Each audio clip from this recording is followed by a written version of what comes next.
صلى عليك الله يا ابن عبد الله أحمد حبيبنا عليك السلام. الله نحمده ونستعينه ونستغفره ونعوذ بالله من شرور أنفسنا ومن سيئات أعمالنا من يهده الله فلا مضل له ومن يضلل فلا هادي له. أشهد أن لا إله إلا الله وحده لا شريك له وأشهد أن محمدا عبده ورسوله. أما بعد، أعوذ بالله السميع العليم من الشيطان الرجيم من همزه ونفخه ونفسه. بسم الله الرحمن الرحيم.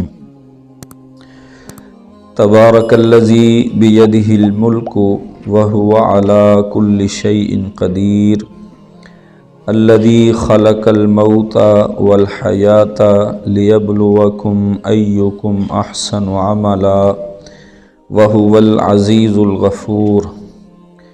قال الله في مقام فاعترفوا بذنبهم فسحقا لأصحاب السعير. إن الذين يخشون ربهم بالغيب لهم مغفرة وأجر كبير. سورۃ الملک مکی صورت ہے. اس کے بارے میں رسول اللہ صلی اللہ علیہ وسلم ارشاد فرماتے ہیں کہ اپنے پڑھنے والے کو اللہ تبارک و تعالیٰ کے ہاں سفارش کر کے چھڑا کر اللہ رب العزت کی جنت کی وارث بنا دینے والی ہے. تو جو انسان رات کو سوتے وقت سورہ ملک اور سورۃ سجدہ اس کی تلاوت کر کے سوتا ہے تو نبی صلی اللہ علیہ وسلم فرماتے ہیں کہ یہ دونوں صورتیں انسان کو اللہ تبارک و تعالی سے سفارش کر کے جنت کا وارث بنا دیتی ہیں. تو اس سورت کی ابتدا میں اللہ تبارک و تعالی نے اپنی قدرت، اپنی بادشاہت اس کا تذکرہ کیا ہے. اللہ تبارک و تعالی فرماتے ہیں تبارک الذی بیدہ الملک وہو علی کل شیء قدیر. بابرکت ذات ہے جس کے ہاتھ میں تمام قسم کی بادشاہت ہے، اور وہ ایسی ذات ہے کہ اس کو ہر چیز پہ قدرت ہے. پہلی بات تو یہ ہے کہ اللہ تبارک و تعالی نے یہاں اس آیت کے اندر اپنے ہاتھ کا تذکرہ کیا ہے. اللہ تبارک و تعالیٰ کے ہاتھ بھی ہیں، لیکن بعض اوقات انسان آپ دیکھیں کہ جس طرح کہتا ہے کہ یار یہ میرے ہاتھ میں نہیں ہے، یہ فلاں کے ہاتھ میں ہے. تو اللہ تبارک و تعالیٰ کے ہاتھ میں ہر ایک چیز پہ قدرت ہے. کائنات کی جتنی بھی چیزیں ہیں ان سب پہ قدرت اللہ تبارک و تعالیٰ کو ہے. دنیا میں انسانوں کے اندر بھی بادشاہ ہوئے ہیں، بادشاہ گزرے ہیں. تو جو بادشاہ ہوتے ہیں وہ کسی دوسرے کے محتاج ہوتے ہیں، وزیروں کے محتاج ہوتے ہیں، مشیروں کے محتاج ہوتے ہیں.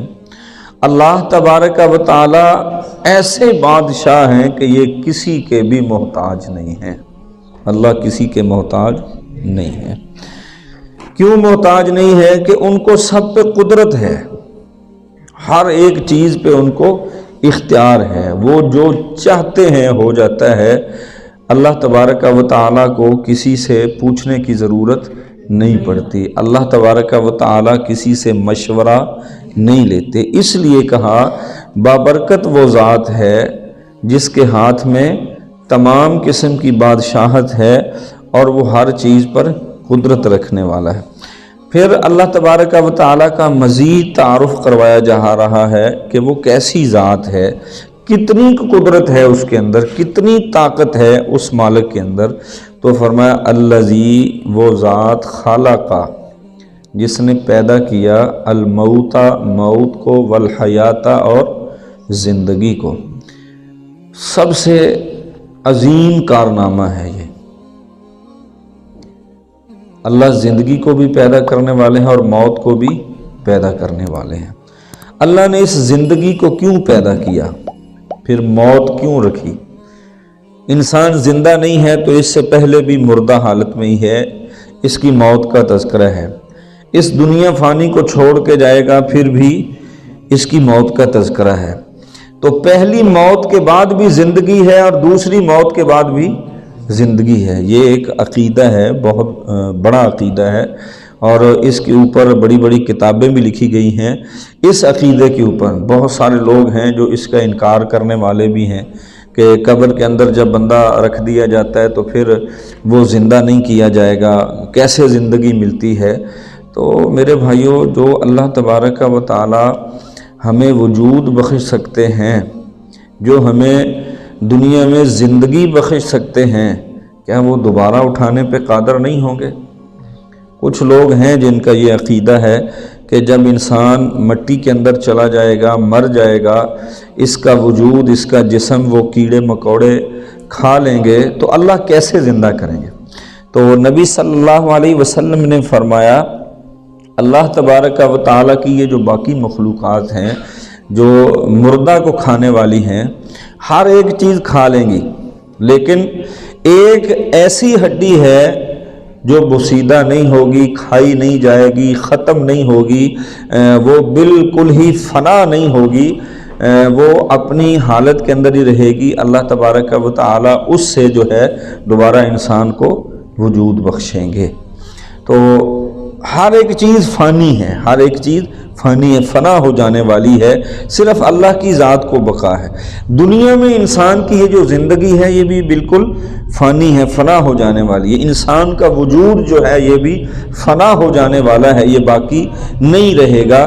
لیکن اللہ کے پاس اتنی طاقت ہے کہ کسی وجود کے ہڈیوں کے ڈھانچے میں سے کسی ایک ٹکڑے کو وہ اپنی اسی حالت میں رکھ لے، اس میں طاقت ہے۔ اگر وہ نہ بھی رکھے تو جو پروردگار پانی کے ایک قطرے سے ہڈیاں بنا سکتا ہے، گوشت بنا سکتا ہے، وہ دوبارہ انسان کو نہیں بنا سکتا، وہ بنا سکتا ہے۔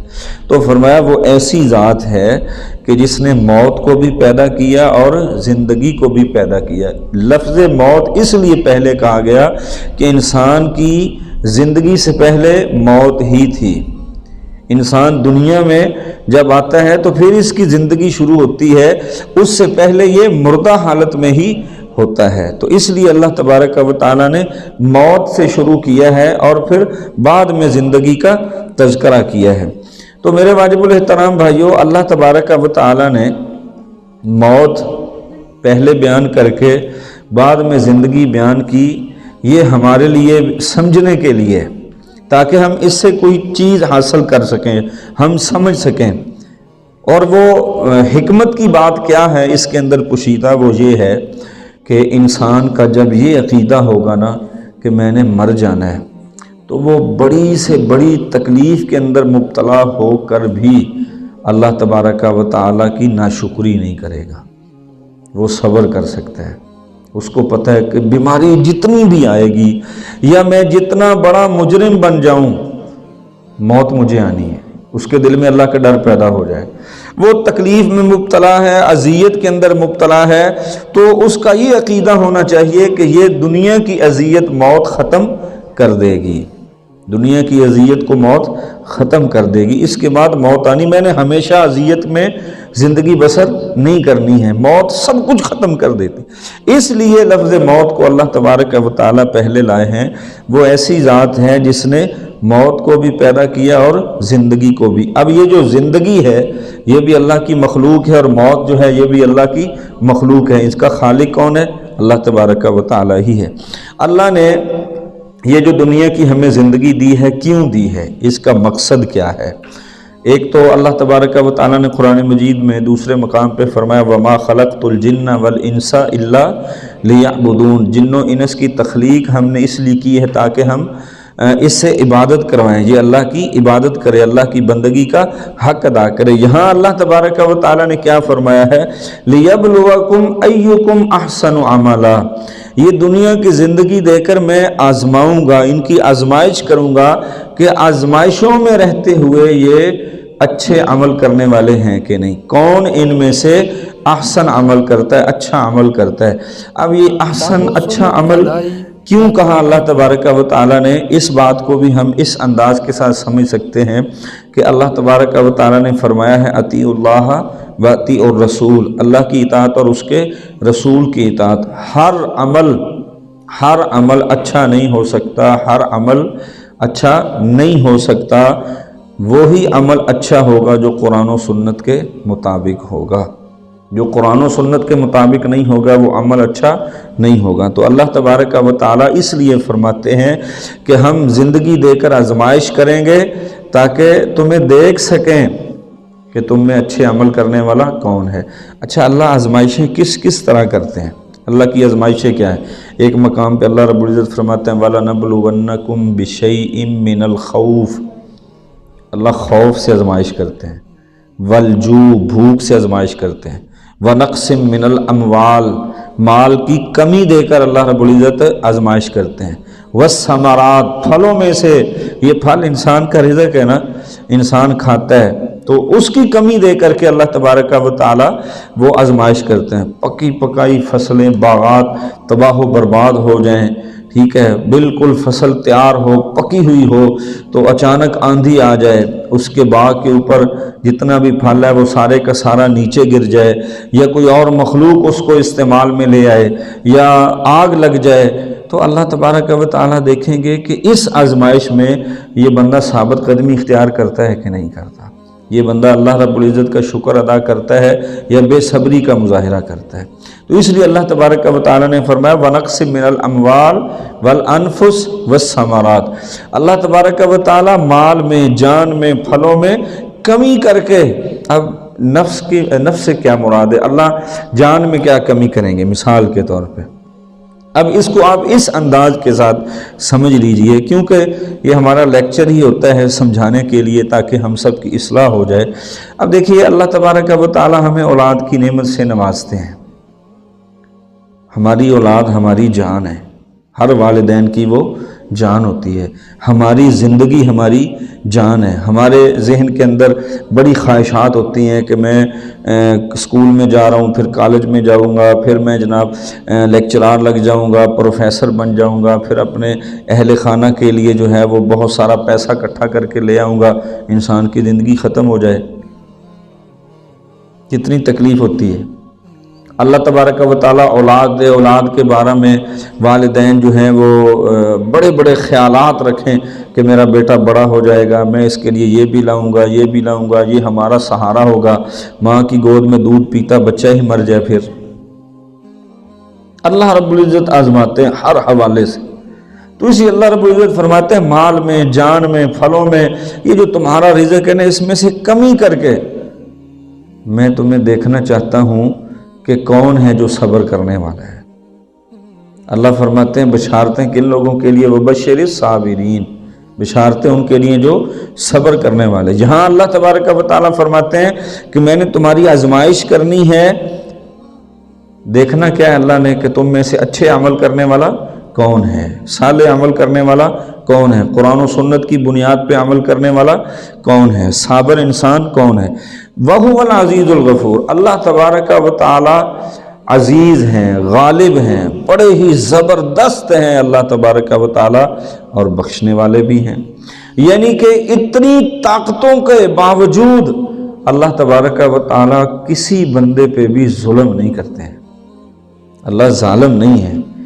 زبردست قسم کی قوت و طاقت ہونے کے باوجود بھی اللہ تبارک و تعالی کسی کے اوپر ظلم نہیں کرتے، بلکہ جب وہ اللہ تبارک و تعالیٰ کے پاس آ کے بخشش کا سوال کرتا ہے تو اللہ تبارک و تعالیٰ اس کو معاف کر دیتے ہیں، اللہ اس کو بخش دیتے ہیں۔ ہاں، لیکن اللہ کا ایک قانون ہے، وہ کیا ہے کہ جو انسان اللہ کی ذات کے ساتھ شرک کرتا ہوا مر گیا، اللہ اس کو معاف نہیں کرتے۔ اللہ کی ذات کے ساتھ شرک کرنے والا، اللہ تبارک و تعالیٰ ایک ہیں، وہ کہے کہ نہیں جی 2 ہیں، 3 ہیں، 5 ہیں، 7 ہیں، 10 ہیں، 12 ہیں، 50 ہیں، 100 ہیں، اللہ کی ذات کے ساتھ شرک نہ کرنا۔ جتنے مرضی گناہ لے کے آ جائے انسان، اللہ تبارک و تعالیٰ معاف کر دیں گے، لیکن شرک اللہ معاف نہیں کریں گے۔ اس لیے میرے بھائیوں کہ اللہ تبارک و تعالی ظلم نہیں کرتے، اللہ کسی پہ زیادتی نہیں کرتے ہیں، اللہ زبردست غالب ہیں، لیکن اللہ تبارک و تعالی اتنی قدرت رکھنے کے باوجود، اتنی طاقت کے باوجود اللہ اپنے بندوں کو رحمت کے ساتھ معاف کر دیتے ہیں۔ جو اس کے در پہ آتا ہے، اللہ تبارک و تعالیٰ کو مناتا ہے، تو اللہ تبارک و تعالیٰ کیا کرتے ہیں؟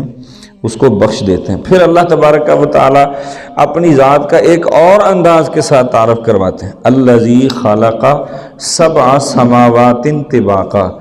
اللہ وہ ذات ہے کہ جس نے 7 آسمانوں کو پیدا کیا ہے، 7 آسمانوں کی تخلیق کی ہے اللہ تبارک و تعالیٰ۔ اوپر نیچے ہیں، اللہ تبارک و تعالیٰ نے اوپر نیچے آسمان بنائے ہوئے ہیں۔ اللہ اکبر۔ اب یہ اللہ رب العزت نے جو اپنی ایک قدرت کا مظاہرہ اللہ کروا رہے ہیں، ہمیں سمجھانے کی غرض ہے، ہم دیکھتے بھی ہیں اپنی آنکھوں کے ساتھ۔ اللہ تبارک و تعالیٰ نہ بھی بیان کریں ایسی چیزیں تو ہم اللہ کا کیا بگاڑ سکتے ہیں؟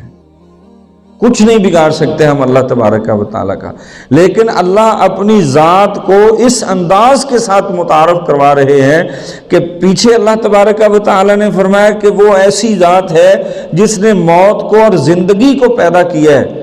دنیا میں اگر کوئی بادشاہت کا دعویٰ بھی کرنے والا ہو یا جھوٹا خدا ہونے کا دعویٰ بھی کرنے والا ہونا، وہ سب کچھ کر سکتا ہے، لیکن زندگی اور موت کسی کو نہیں دے سکتا۔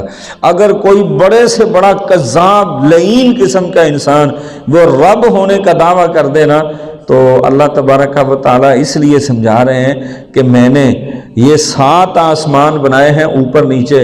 کوئی جو جھوٹا خدا ہونے کا دعویٰ کرتا ہے وہ اس طرح کے آسمان تو بنا کے دکھائے۔ اللہ اس لیے اپنی ذات کا تعارف کروا رہے ہیں کہ میں وہ ذات ہوں جس نے آسمان بنائے ہیں، ایک نہیں 7 بنائے ہیں اور اوپر نیچے بنائے ہیں۔ کون ہے جو اس طرح بنا سکتا ہے؟ کسی میں طاقت ہے؟ جتنے بھی آج تک گزرے ہیں جھوٹے رب ہونے کا دعویٰ کرنے والے، یا قیامت تک جو بھی کوئی ایسا بدبخت قسم کا آدمی وہ دعویٰ کرے، تو اللہ تبارک و تعالیٰ نے رہتی دنیا تک کے لیے یہ قرآن نازل کر دیا ہے، اور اس کے اندر یہ چیزیں کھول کے بیان کر دی ہیں کہ میں ہی وہ ذات ہوں جس نے 7 آسمانوں کو بنایا۔ ما تری فی خلق الرحمن من تفاوت، اللہ تبارک و تعالیٰ فرماتے ہیں یہ تمہارے رحمان کی ایسی کاراگری ہے کہ جب تو آسمان کی طرف دیکھے گا نا تو اس کے اندر کسی قسم کی کوئی کجی، کوئی رخنا، کوئی پھوٹ، کوئی دراڑ، کوئی شگاف تو نہیں پا سکتا ہے۔ اور اللہ تبارک و تعالیٰ نے بغیر ستونوں کے آسمان کھڑے کیے ہیں، کوئی ستون نہیں ہے۔ کبھی کسی کو نظر آیا ہو کہ کوئی ستون ہے؟ بغیر ستون کے ایک بھی نہیں، 7 آسمان اللہ تبارک و تعالیٰ نے بنائے۔ اللہ رب العزت فرماتا ہے فرجع البصر، اگر تو نے ایک مرتبہ دیکھا ہے نا تو شاید تو سمجھتا ہے ایک مرتبہ دیکھتے ہوئے مجھے صحیح نظر نہ آیا ہو، تو اللہ رب العزت فرماتے ہیں پھر دیکھ لے، فرجع البصر، پھر دیکھ لے، ہل تری من فطور، جب دوبارہ دیکھے گا پھر بھی تو اس کے اندر کسی قسم کا شگاف یا دراڑ نہیں دیکھ سکتا ہے۔ ثم ارجع البصر کرتین، اللہ کہتے ہیں میں پھر کہتا ہوں بار بار دیکھ لے اس آسمان کو، ینقلب الیک البصر خاسئا وہو حسیر، تو بار بار بھی دیکھے گا نا تو تیری یہ نظر، تیری نگاہ واپس پلٹے گی نا تو تھکی ہوئی ہوگی، یہ دیکھ دیکھ کے ناکام ہو جائے گی۔ اللہ کی اس کاریگری کے اندر کسی قسم کی کمزوری تلاش نہیں کر سکتی۔ میرے بھائیوں، یہ کتنا بڑا عقیدہ توحید کا درس دیا اللہ تبارک و تعالیٰ نے کہ انسانوں جس رب کی تم عبادت کرتے ہو نا، جس کو تم نے رب کہا ہے، الہ مان لیا ہے، جس ذات کے سامنے اپنی جبین جھکاتے ہو نا، ذرا اس کی کاریگری تو دیکھو کہ وہ کس طرح کا کاریگر ہے، جس نے زندگی اور موت کو پیدا کیا ہے، جس نے جنت جہنم کو پیدا کیا ہے، جس نے تمہارے فیصلے کرنے ہیں، اس کی ذرا کاریگری تو دیکھو، اس کو کمزور نہ سمجھنا۔ وَهُوَ عَلَى كُلِّ شَيْءٍ قَدِيرٌ، وہ ہر ایک چیز پہ قدرت رکھنے والا ہے، اس کے پاس اتنی طاقت ہے۔ تو انسان بار بار بھی دیکھے تو انسان کی نظر جو ہے وہ خود ہی تھک ہار کے تھکی ماندی ہوئی لوٹ آتی ہے کہ اس کے اندر کسی قسم کی کجی نہیں ہے۔ اللہ بار بار کہتے ہیں، ایک بار نہیں، دو بار نہیں، بار بار دیکھ لے، پھر بھی تو کسی قسم کی کمزوری اس میں تلاش نہیں کر سکتا ہے۔ پھر اللہ تبارک و تعالیٰ فرماتے ہیں وَلَقَدْ زَيَّنَّا السَّمَاءَ الدُّنْيَا بِمَصَابِيحَ وَجَعَلْنَاهَا رُجُومًا لِلشَّيَاطِينِ۔ اللہ تبارک و تعالیٰ نے یہ جو ہم اپنی آنکھوں سے آسمان دیکھتے ہیں نا، ہم نے صرف ایک ہی آسمان دیکھا ہے اور ایک ہی دیکھ سکتے ہیں۔ ہمارے اندر اتنی طاقت نہیں ہے کہ اس آسمان کے علاوہ ہم کوئی اور آسمان بھی دیکھ سکیں۔ کیوں؟ انسان کوئی معراج پہ جا نہیں سکتا، اور معراج محمد رسول اللہ صلی اللہ علیہ وسلم نے کی ہے، آپ کے بعد کوئی معراج کر سکتا نہیں ہے۔ اللہ کے نبی صلی اللہ علیہ وسلم نے 7 آسمانوں کی سیر کی ہے، آپ کے بعد کوئی 7 آسمانوں کی سیر نہیں کر سکتا، ہم نہیں دیکھ سکتے۔ اس لیے اللہ تبارک و تعالیٰ نے یہاں باقی 6 آسمانوں کا تذکرہ ہی نہیں کیا ہے۔ جس کو یہ مخلوق دیکھ سکتی ہے نا، اللہ نے اس کا تذکرہ کیا۔ وَلَقَدْ زَيَّنَّا السَّمَاءَ الدُّنْيَا بِمَصَابِيحَ، ہم نے یہ جو تم آسمان دیکھتے ہو نا، اس کو مزین کیا ہے، اس کو خوبصورت بنایا ہے۔ اللہ نے مزین کس کے ساتھ کیا ہے؟ چراغوں کے ساتھ۔ چراغ کیا ہے؟ یہ ستارے۔ ستاروں کو اللہ تبارک و تعالیٰ نے یہاں چراغوں کے ساتھ تشبیہ دی ہے۔ کیوں؟ چراغ کا کام ہے روشنی دینا، ستارے بھی ہمیں کیا کرتے ہیں؟ روشنی دیتے ہیں۔